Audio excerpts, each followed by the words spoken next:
श्री गणेश जी को भोलेनाथ जी ने दिया, तब माता पार्वती जी प्रसन्न हुई। तो ऐसे भगवान श्री गणेश जी और श्री कार्तिकेय जी, प्रभु श्री भोलेनाथ जी और माता पार्वती जी बड़े प्रसन्नता से साथ में रहने लगे। अब कहते ना, बच्चे बड़े होते तो विवाह की तैयारियां शुरू करते माता पिता, जरूरी है। तो एक दिन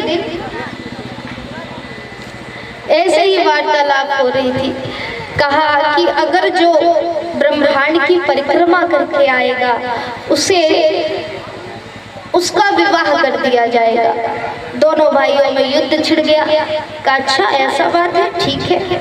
श्री भगवान गणेश जी का वाहन कौन है बताइएगा? गणेश जी का मोर है। कोई तो मोर कह रहा था। भगवान गणेश जी किस में विराजमान होते हैं?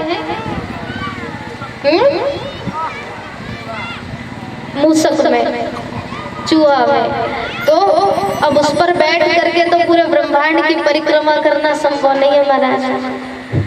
भगवान गणेश जी का साइज देख लीजिए, उनका आकार देख लीजिए चूहे का।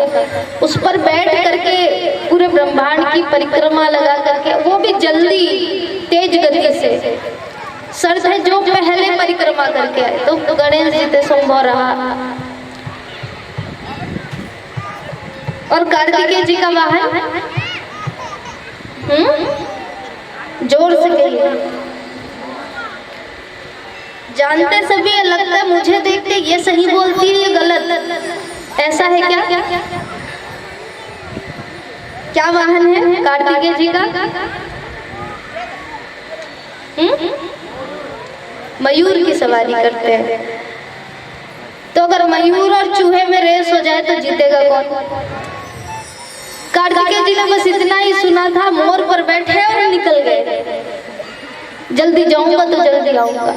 अब भगवान श्री गणेश जी चूहा में बैठे, चूहा दौड़ने लगा धीरे धीरे करके। कार्तिकेय जी तो पहुंच गए महाराज, लेकिन गणेश जी के चूहे तो दौड़ते दौड़ते यही अभी तक कैलाश पर्वत में ही थे और कार्तिकेय जी निकल गए थे बहुत आगे।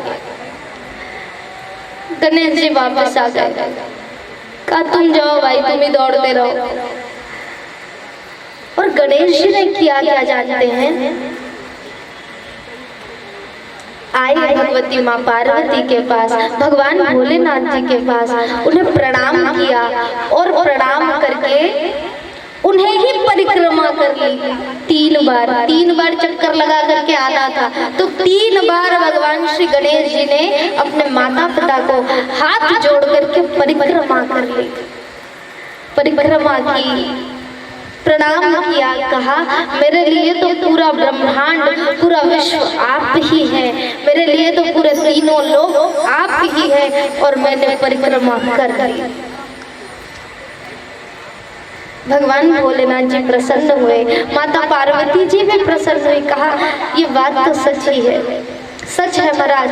आप कहीं भी मत जाइए दान दक्षिणा इत्यादि करने, दर्शन करने, लेकिन आप अपने माता पिता को यदि रोजाना सवेरे उठ करके उन्हें प्रणाम करते हैं, उन्हें प्रसन्नता देते हैं, उन्हें खुश रखते हैं, तो समस्त लोगों के देवी देवता आपसे प्रसन्न होते हैं।